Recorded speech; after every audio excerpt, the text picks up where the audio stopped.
Hola, buenas noches. Yo soy Aquino Oronsor Pedro Abel y voy a presentar el tema de la terapia racional emotiva o la TRE. Primero, poniéndonos en contexto histórico, podemos decir que Albert Ellis fundó la terapia racional emotiva o la red en 1955 cuando era psicólogo clínico en Nueva York. Entonces, había comenzado su carrera en el terreno de la psicología a principios de los años 40, donde al principio hacía consultas sobre problemas sexuales y de relación, y entonces descubrió que podía ayudar a la gente. Entonces decidió realizar un entrenamiento en psicología clínica, después de ver que no existía ninguna oferta de entrenamiento formal para problemas sexuales y maritales. Y entonces se consiguió un doctorado en psicología clínica y después de ahí optó por aprender psicoanálisis. Pero este lo decepcionó como forma de tratamiento efectivo y por eso decidió no seguir con su práctica. Entonces, después de esto, Ellis comenta que su lobby era leer filosofía, y entonces a partir de aquí es cuando se le prende el foco y decide encontrar una forma de terapia eficaz y eficiente. Comienza a revisar filosofía estoica y se da cuenta de que las personas se alteran no por las cosas en sí, sino por la visión que tienen de las cosas. Entonces aquí es cuando se crea lo que vendría a ser la terapia racional emotiva. Las principales influencias filosóficas, aparte del estoicismo, podemos ver a Immanuel Kant sobre el poder y las limitaciones de la cognición. También podemos ver a Popper, a Reichenbach y a Russell en las teorías de que todos los humanos realizan hipótesis sobre la naturaleza y el mundo. Además de que comenta también que es importante dentro de estas teorías que confirmar esas hipótesis es darle validez. Entonces es muy importante comprobar esas hipótesis en lugar de asumir que son correctas. También menciona los métodos lógico-empíricos de la ciencia y también dice que el absolutismo rígido es la esencia de las alteraciones humanas. También toma lo que es la filosofía cristiana, que aunque como tal esta teoría de Ellis no va no estar de acuerdo con la devoción religiosa, la similitud que hay es que la filosofía cristiana es importante perdonar al pecador y condenar al pecado como tal, no condenar al pecador. Entonces esta parte también la tomó para su teoría. Además también toma filosofías como la filosofía existencial de Heidegger y Tillich, en cuanto a que considera que los humanos están en el centro de su universo, pero no del universo, sino del suyo propio de la persona, y que tienen el poder de elegir, pero de manera limitada. Y bueno, en cuanto a las principales influencias psicológicas, tenemos a la escuela de Karen Horney, que puso un concepto sobre la tiranía de los debería, que más adelante vamos a ver que es muy importante en la teoría de Ellis, y en la primacía del pensamiento evaluativo, dogmático y absolutista, como el principal núcleo de las alteraciones psicológicas. Además, los trabajos de Adler también tuvieron mucha importancia en el desarrollo de la terapia racional emotiva, ya que Adler estudió los sentimientos de inferioridad, la psicología individual, los significados, los valores, los propósitos y las metas, y la enseñanza activo-directiva, y además el tratamiento psicológico cognitivo persuasivo. Y pues como tal estos conceptos son muy utilizados en lo que vendrían a ser la terapia racional emotiva. Posteriormente ya nos habla sobre los conceptos teóricos, y pues el primero es los objetivos, los propósitos y la racionalidad. Entonces, de acuerdo a la teoría de Ellis, los hombres son más felices cuando establecen metas y propósitos importantes en su vida y se esfuerzan por alcanzarlos. Entonces, lo racional en la teoría de la terapia racional emotiva es lo que ayuda a la gente a alcanzar sus metas y propósitos básicos, y por el contrario, lo irracional es lo que les frena. También tiene un énfasis humanístico. Esto lo que quiere decir es que no pretende la teoría ser puramente objetiva, científica o técnica, sino que tiene una aproximación humanístico-existencial. Entonces se ocupa de conductas, de emociones y de evaluaciones de las personas perturbadas. Entonces la racionalidad y la ciencia se pone al servicio de los hombres para que vivan felices. Además de que maneja un hedonismo a largo y a corto plazo, es decir, la búsqueda del placer. Además, la terapia racional emotiva también asume que ningún ser humano puede catalogarse como condenable y subhumano. Es similar a lo que mencioné anteriormente sobre que agarra la filosofía cristiana en cuanto a que se condena al pecado pero no al pecador. Otro concepto teórico que maneja la TRE es la interacción de los procesos psicológicos y la cognición. Entonces, las cogniciones, las emociones y las conductas no se van a experimentar de forma aislada, sino que van a experimentarse de forma superpuesta y van a interactuar a la vez con la evaluación cognitiva que hacemos al percibir los hechos. Y pues dentro de esto podemos ver lo que son las creencias racionales e irracionales. Y pues para decirlo de forma resumida, las creencias racionales van a ser cogniciones evaluativas propias de cada persona con un sentido de tipo preferencial, es decir, no absoluto. Mientras que las creencias irracionales van a ser siempre absolutos y dogmáticos y se van a caracterizar principalmente por las frases tengo que, debo, debería, estoy obligado a, etc. También se nos maneja el concepto de dos tendencias biológicas básicas. Estas son que todos los seres humanos tenemos pensamientos retorcidos, incluso las personas que han sido educadas en la racionalidad, siempre vamos a tener esta tendencia a pensar y actuar de manera irracional. Y esto incluye situaciones en las que a lo mejor superamos irracionalidades anteriores, pero adoptamos otras nuevas, o podemos oponernos con toda nuestra fuerza a tipos de conductas irracionales, pero al mismo tiempo caemos en esas mismas irracionalidades. O también podemos tener hábitos o patrones de conducta irracionales, aunque hayamos trabajado mucho para vencerlos. Entonces, es más fácil aprender conductas autodestructivas racionales que aprender conductas y pensamientos racionales. Esta es la primera tendencia biológica. La segunda tendencia biológica que sostiene la terapia racional emotiva es la capacidad de elección. Entonces, con esta podemos trabajar contra nuestro pensamiento irracional. Esto incluye la habilidad de darse cuenta de que nos trastornamos a nosotros mismos por nuestra visión irracional de las situaciones, también la habilidad de darnos cuenta de que podemos cambiar el pensamiento y la habilidad de trabajar activa y continuamente para cambiar este pensamiento irracional aplicando métodos cognitivos, emotivos y conductuales.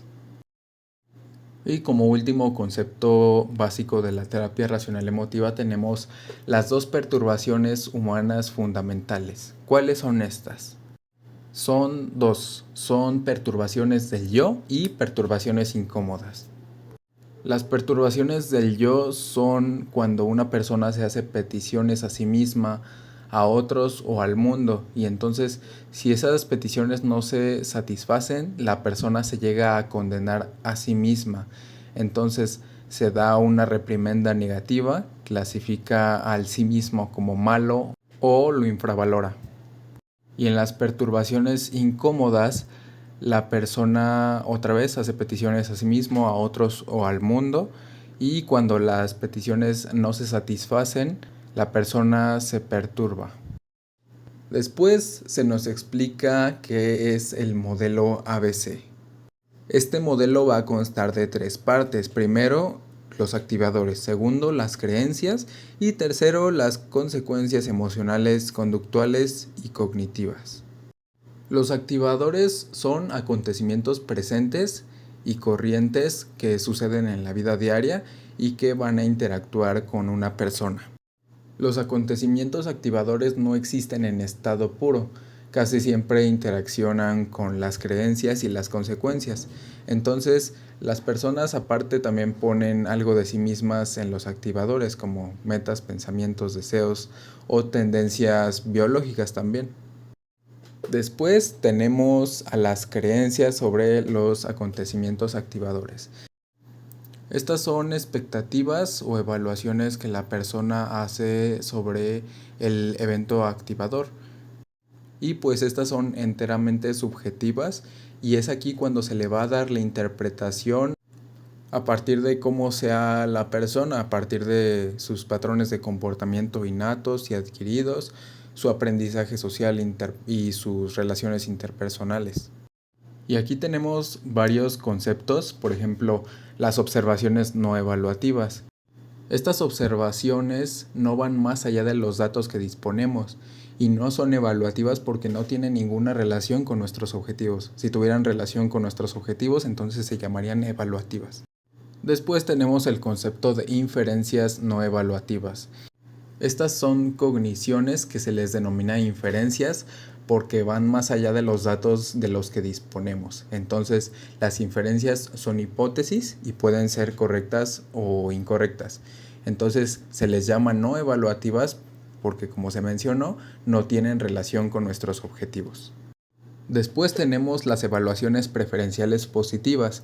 Estas son cogniciones que se denominan evaluaciones preferenciales positivas porque son relativas, se refieren a lo que una persona evalúa como positivo y a menudo son clasificadas como racionales, ya que ayudan a que la persona consiga sus objetivos y propósitos básicos.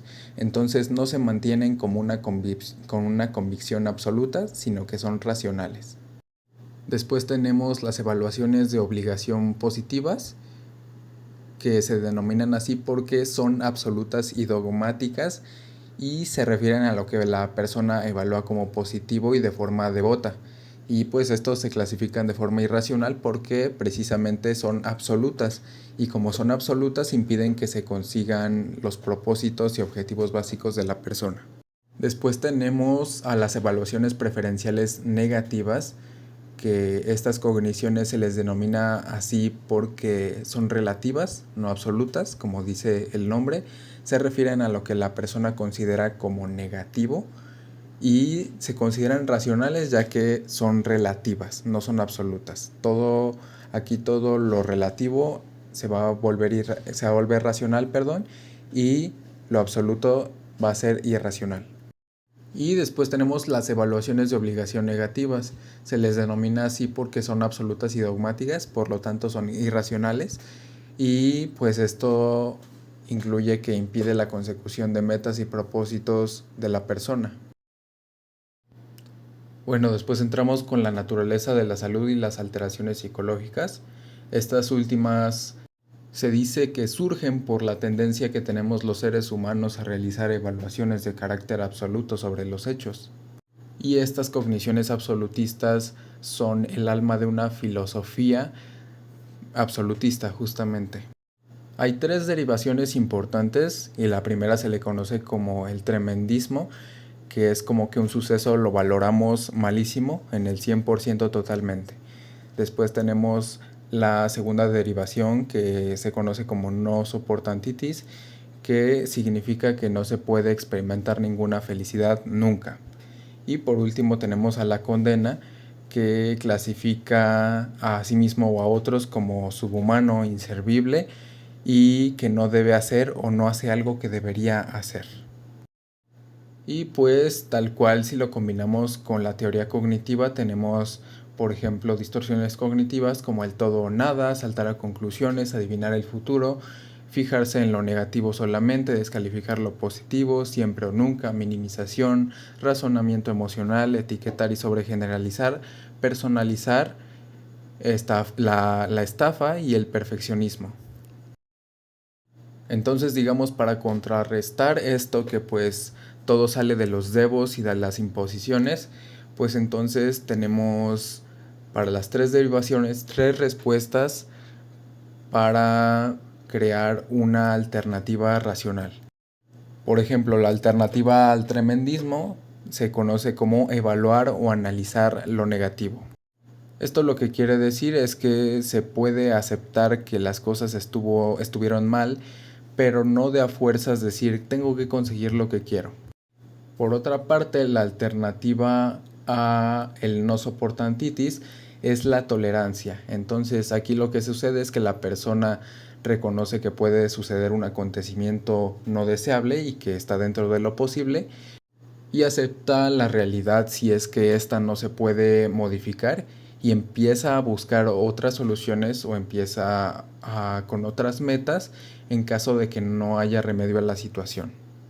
Y por último, la última alternativa, que es a la condena, es la aceptación.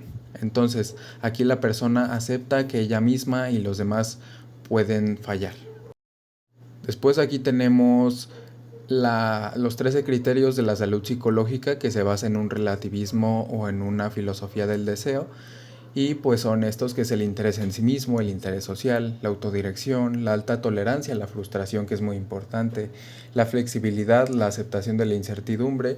También es importante comprometerse en ocupaciones creativas, tener un pensamiento científico, tener la autoaceptación, arriesgarse, tener hedonismo a larga duración, porque el hedonismo a corta duración solamente, pues lo que va a hacer es que prefiramos sentir placer a corto plazo y pues nos va a hacer desviar la mirada de lo que es importante a largo plazo. Entonces es importante tener este hedonismo de larga duración. Además también es importante no tener la antiutopía, de que esto quiere decir que la persona reconoce que las utopías son inalcanzables. Y pues por último tenemos a la propia responsabilidad de nuestras alteraciones emocionales, que pues justamente es aceptar la responsabilidad que tenemos sobre nuestras propias alteraciones en lugar de echarle la culpa a los demás o a las condiciones de vida. También es importante hacer esta distinción entre las emociones negativas, ya que estas se van a clasificar en apropiadas e inapropiadas. Y esto, por ejemplo, se ve en la inquietud contra la ansiedad, donde la inquietud es una emoción asociada con la creencia espero que no suceda y sería mala suerte que sucediera, pero la ansiedad aparece cuando la persona cree que esto no debería ocurrir bajo ninguna circunstancia y va a ser horrible que ocurra. Asimismo tenemos la tristeza y la depresión, que pues la tristeza es normal, la tristeza la experimenta una persona cuando dice que a lo mejor tuvo muy mala suerte por haber sufrido tal pérdida, etcétera, pero no se derrumba como en el caso de la depresión, cuando todo el mundo se ve terrible. También tenemos el dolor contra la culpabilidad y pues por ejemplo los sentimientos de dolor se producen cuando una persona reconoce que ha hecho algo malo en público, en privado, pero se acepta a sí misma como un humano que puede fallar. Pero por lo contrario, la culpabilidad aparece cuando la persona se juzga a sí misma como mala, perversa, corrupta por haber actuado mal y pues se condena a sí misma y piensa que no debió haber fallado bajo ninguna circunstancia. Así también tenemos la desilusión y la vergüenza y el apuro, donde la desilusión es una forma de cuando la persona siente que se comportó de forma estúpida en público, pero lo reconoce y se acepta a sí misma, pero se siente desilusionada de todas formas. Sin embargo, con la vergüenza o el apuro, lo que pasa es que se va a juzgar la persona negativamente, entonces suelen mostrarse de acuerdo con estos prejuicios y creen que necesitan total aprobación de los demás. Y por último tenemos el disgusto contra la ira. El disgusto es cuando a una persona le disgusta o no le agrada lo que el otro hizo, pero no le condena por ello. Y la ira, pues lo que es que condena a la otra persona por lo que hizo, lo culpa y pues cree que no deben romper sus normas y por eso genera ira contra otra persona. Posteriormente se nos habla de la adquisición y perpetuación de la alteración psicológica. Entonces aquí no hay mucha seguridad sobre cómo se adquiere una alteración. Sin embargo, se parte de la hipótesis de que naturalmente tendemos a pensar y actuar irracionalmente, como se mencionaba antes, y pues esto se debe a raíces biológicas y a raíces ambientales que van a contribuir en nosotros, como por ejemplo lo que es la cultura, la enseñanza de los padres, etcétera. Y los puntos que perpetúan una alteración psicológica son, como ya mencionamos, las creencias absolutistas, el que las personas no sepan que las perturbaciones son causadas por sus propias creencias, También lo que ya mencionábamos, que las personas son hedonistas a corto plazo y entonces no se proponen metas a largo plazo con las que puedan estar trabajando continuamente. También tenemos la ansiedad, que esto lo que quiere decir es que las personas creen que el cambio es doloroso, creen que el cambio es difícil, y pues sí lo es, pero entonces como las personas tienen esta baja tolerancia a sentirse expuestos, lo que hacen es no continuar con el tratamiento porque se sienten expuestos. También las alteraciones se pueden perpetuar por mecanismos de defensa como la evitación, la racionalización, y también tenemos lo que es la redención y la profecía de autocumplimiento. Esta última es muy interesante porque lo que hace aquí la persona es actuar de acuerdo a sus evaluaciones y predicciones. Por ejemplo, si una persona dice yo soy malo para los demás, nadie quiere hablar conmigo, y va a una fiesta, esta persona tiende a actuar de una forma en que las personas no se le acerquen. Y entonces, como las personas no se le acercan, confirma su hipótesis inicial de que nadie quiere estar cerca de él. Entonces, esta es la profecía de autocumplimiento. Y ya como último punto tenemos la teoría del cambio terapéutico. Entonces aquí es muy importante porque la persona debe elegir cambiar su pensamiento irracional y entonces así hacer una reestructuración filosófica de creencias irracionales. Estas pueden ser específicas o pueden ser generales. Cuando es específico es cuando una persona cambia los debo por preferencias relativas en una situación concreta, en una situación específica. Y pues el general pues ayuda a adoptar una actitud no devota hacia los acontecimientos vitales de forma general. Y para que una persona pueda realizar un verdadero cambio deben de darse cuenta de que ellos crean sus propias perturbaciones psicológicas y pues sobre todo que tienen la capacidad de cambiar y que comprendan que sus alteraciones emocionales, conductuales, provienen de estas creencias dogmáticas y absolutistas que pues ellos suelen crear y mantener. Algo muy importante en este tratamiento es que las personas deben refutar sus creencias irracionales utilizando métodos lógico-empíricos de la ciencia, es decir, eh, poner a prueba sus hipótesis de sus creencias irracionales para así poder cambiarlas. Y bueno, esto sería todo por mi parte sobre la exposición de los elementos importantes de la terapia racional emotiva de Albert Ellis. Gracias y buenas noches.